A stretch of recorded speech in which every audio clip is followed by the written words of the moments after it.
بسم اللہ الرحمن الرحیم۔ اسلامک انفارمیشن سینٹر حیدرآباد کے زیر اہتمام ویڈیو کا پروگرام آپ سن رہے ہیں، دیکھ رہے ہیں۔ بدعت کی وضاحت اور بدعت کی حقیقت، بدعت کا بیان، بدعت کا شرعی معیار، بدعت کا تصور کیا ہے، آپ نے 6 ویڈیو میں دیکھا اور یہ 7واں آپ دیکھیے۔ اس سلسلے میں ایک بات کی وضاحت کر دوں کہ اسلام میں حلال و حرام کا معیار کیا ہے۔ اسلام میں حلال و حرام کی ٹاپک کیا ہے، حلال چیز کب ہوتی، حرام چیز کب ہوتی۔ اور یہ اس لیے پیش کی جاتی ہے کہ کچھ لوگوں کو بدعت کے تعلق سے ایک بہت بڑی غلط فہمی یہ ہوئی ہے کہ جس بات کے حلال یا حرام ہونے کی صراحت قرآن حدیث یا اقوال صحابہ میں نہیں، اس کو بلا سوچے سمجھے وہ بدعت و گمراہی کہہ دیتے اور بات بات پر خاص طور سے عوام اہل سنت و نوجوان اہل سنت سے بخاری اور مسلم شریف کی حدیث کا مطالبہ کرتے ہیں، دکھاؤ کہاں ہے بخاری میں، کہاں ہے مسلم شریف میں۔ حالانکہ خود انہی سے ان کے روز مرہ کے وہ اعمال و افعال جنہیں وہ کار خیر سمجھ کر کرتے ہیں، کاروبار کرتے ہیں نا، بہت سارے کاروبار ایسے کر رہے ہیں آج کل جو عہد رسالت میں نہیں تھا، اب خیر ہی سمجھ کر کے تو کرتے ہیں، شرط سمجھ کے کرتے نہیں۔ خیر، ان کے ثبوت پر دلیل اگر طلب کی جائے تو کم سے کم و بیش اپنے 70 سے 75% اعمال کے جواز کی صراحت پر بخاری شریف اور مسلم شریف کی کوئی حدیث پیش کرنا تو دور کی بات، حدیث کی کسی کتاب سے کوئی ضعیف حدیث بھی پیش نہیں کر سکتے۔ چھوٹی سی بات، ایسی کرسی پہ ہم بیٹھے ہیں، یہ کرسی رسول اللہ صلی اللہ علیہ وسلم کے زمانے میں کہاں تھی، صحابہ کے زمانے میں کہاں تھی۔ حالانکہ جو بھی کاروبار کرتے ہیں خیری سمجھ کے تو کرتے ہوں گے، شرط سمجھ کے کرتے نہیں ہوں گے۔ یہ ویڈیو پروگرام کر رہے ہیں، خیری سمجھ کے تو کر رہے ہیں۔ پھر بھی جہالت و ہر دھرمی کی حد یہ ہے کہ کوئی سنی مسلمان کھڑے ہو کر صلاۃ و سلام پڑھے تو اس سے کہتے ہیں کہ بخاری شریف میں کہاں ہے کھڑے ہو کر صلاۃ و سلام پڑھنا۔ کوئی سنی مسلمان میلاد کی محفل منعقد کرے تو کہتے ہیں اس کے ثبوت میں بخاری شریف کی حدیث لاؤ۔ اور جب دلیل میں ان سے سنی مسلمان یہ کہتا ہے کہ احادیث صحیحہ سے ایصال ثواب کا جواز ثابت ہے اور یہ حکم عام ہے، اس میں کوئی حیات، کوئی حقیقت، کوئی یہ سب پیش نہیں کی گئی، حکم عام ہے ایصال ثواب کا،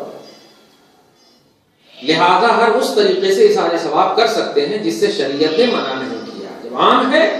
تو اس میں خاص کرنے کے لیے کوئی دلیل چاہیے، دلیل خصوصیت اس کو بولتے۔ خیر،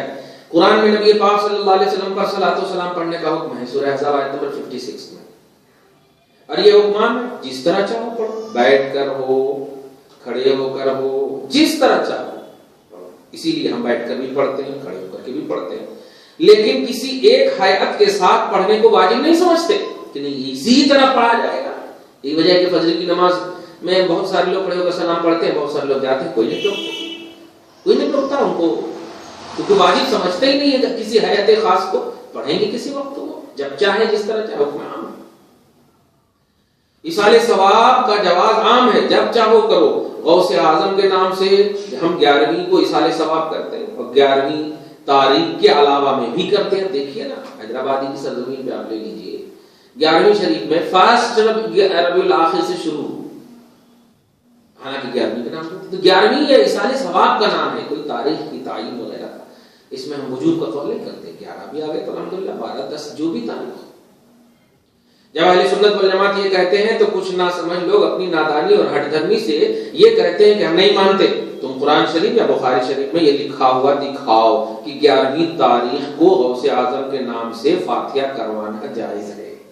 اور قرآن یا بخاری شریف میں کہاں ہے کہ نبی صلی اللہ علیہ وسلم پر کھڑے ہو کر صلاۃ و سلام پڑھو۔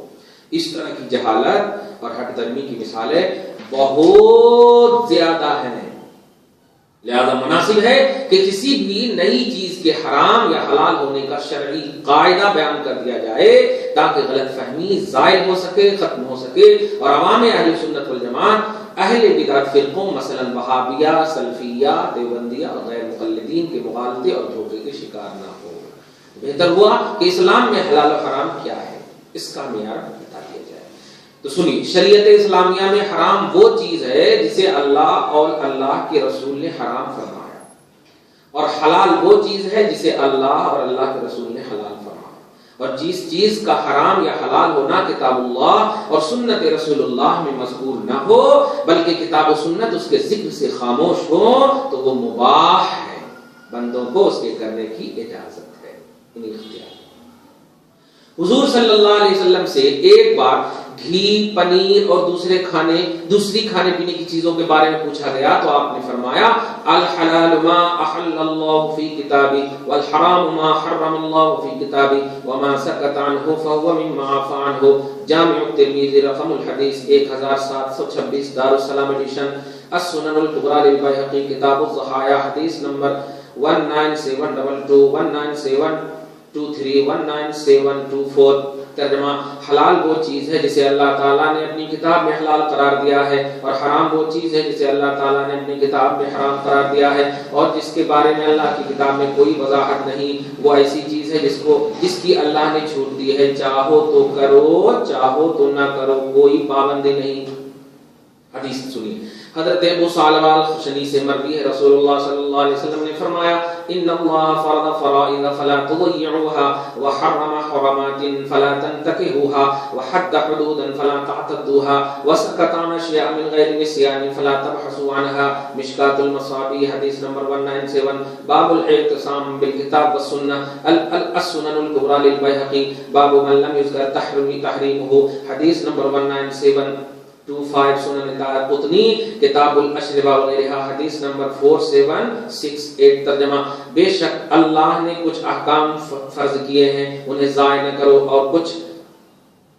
حرام کیے ہیں تو ان کا ارتکاب کر کے انہیں پامال نہ کرو، اور کچھ حدود مقرر کیے ہیں ان سے تجاوز نہ کرو، اور کچھ چیزوں کو ذکر نہیں فرمایا بغیر نسیان کے، بغیر بھولے تو تم ان کے بارے میں بحث نہ کرو، وہ اور از خود نہ کہو کہ وہ حرام یا مکروہ ہیں یا فرض ہے یا واجب ہیں، بلکہ وہ تمہارے لیے معاف ہیں، انہیں کرنے کی تمہیں رخصت دی گئی ہے۔ دلیل دیکھتے جائیں۔ قاضی شوکانی نے اپنی کتاب نیل الاوطار میں ایک عنوان قائم کیا ہے، باب فی ان الاصل فی الاعیان والاشیاء الاباحۃ الا ان یرد منع او الزام۔ ترجمہ: اعیان اور اشیاء میں اصل مباح ہونا ہے یہاں تک کہ اس کے ممنوع ہونے یا لازم ہونے پر کوئی دلیل قائم ہو، یعنی ممنوع ہونے پر دلیل ہو تب ممنوع ہے، ورنہ جو بھی چیز ہوگی اصل میں وہ مباح ہے۔ اس عنوان کے تحت انہوں نے 4 احادیث بخاری، مسلم، ابن ماجہ، ترمذی اور مسند احمد کے حوالے سے ذکر کی ہیں، اور ان سے یہ ثابت کیا ہے کہ جس چیز سے قرآن یا حدیث یا صحابہ نے نہیں روکا یا ائمہ مجتہدین نے کتاب و سنت سے اس کی ممانعت کی کوئی دلیل نہیں پیش کی، اسے ناجائز و حرام ٹھہرا لینا سب سے بڑا جرم ہے، یعنی بہت بڑی بدعت ہے، بدعت مذمومہ ہے۔ پھر انہوں نے یہ بھی ذکر کیا کہ ائمہ مجتہدین نے جو احکام شریعہ قرآن و احادیث کے الفاظ سے یا ان کے مفہوم سے نکالے ہیں وہ بھی شریعت میں معتبر ہیں۔